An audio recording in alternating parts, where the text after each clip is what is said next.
তেল ছাড়াই তৈরি করে নিলাম কলমি শাকের পাকোড়া বা বড়া যেটাই বলেন। সন্ধ্যার নাস্তায় সেই জমে গেছে। সাথে ছিল 1 কাপ লাল চা। আর এই যে কাঁচামরিচ, এটাই পেঁয়াজুর আসল স্বাদটা নিয়ে আসে। এই তো আমার ছাদ থেকে আমি 1 মুঠ কলমি শাক নিয়ে আসলাম। এটা আজকের সন্ধ্যায় পেঁয়াজু করা হয়েছিল। এখানে আমি কলমি শাকগুলো কুচি কুচি কুচি করে কেটে নিলাম। যত সম্ভব বেশি কুচি কুচি করতে হবে। এই তো আমার কুচি করা শেষ।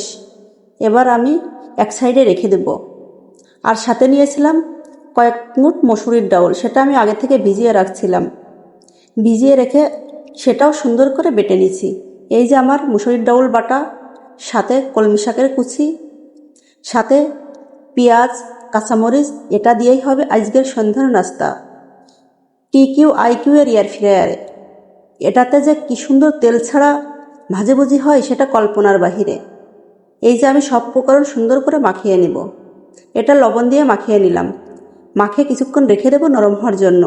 এইখানে আমি চালের গুঁড়ো ব্যবহার করব। চালের গুঁড়ো দিলে এগুলো খেতে মচমচে হবে। যে কোনো ভাজাভুজিতে যদি আমরা চাউলের গুঁড়ো ব্যবহার করি তাহলে সেই ভাজিটা অনেক মচমচে হয়। তাই এখানে চালের গুঁড়োটাই ব্যবহার করব। আমি সুন্দর করে মাখাচা করে নিলাম। এই শাকের বড়াটা খেতে যে কত দারুণ! যে কোনো শাক দিয়ে এটা তৈরি করা যায়। আর আমি এই যে এখানে 1 চিমটি ফোলার জন্য বেকিং পাউডার দিয়ে নিলাম। এখানে চালের গুঁড়া দিয়ে দিলাম।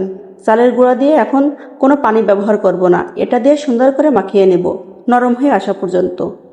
আস্তে আস্তে মাখালে দেখবেন এভাবে নরম হয়ে আসবে। সুন্দর করে মাখিয়ে এবার এটা হাতের সাহায্যে গোল গোল করে পেঁয়াজুর আকারে যে কোনো শেপে এটা করে নিতে পারেন। আমি এই যে গোল গোল করে এই শেপগুলো দিয়ে নিলাম।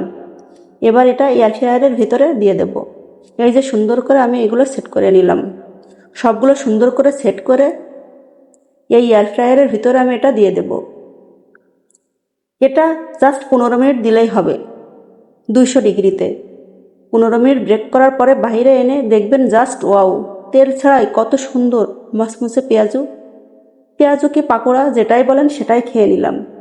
এই তো আমি এর ভিতর দিয়ে দিলাম। জাস্ট 15 মিনিট অপেক্ষা করব। এরপরে নামিয়ে নেব আমাদের গরম গরম শাকের পাকোড়া।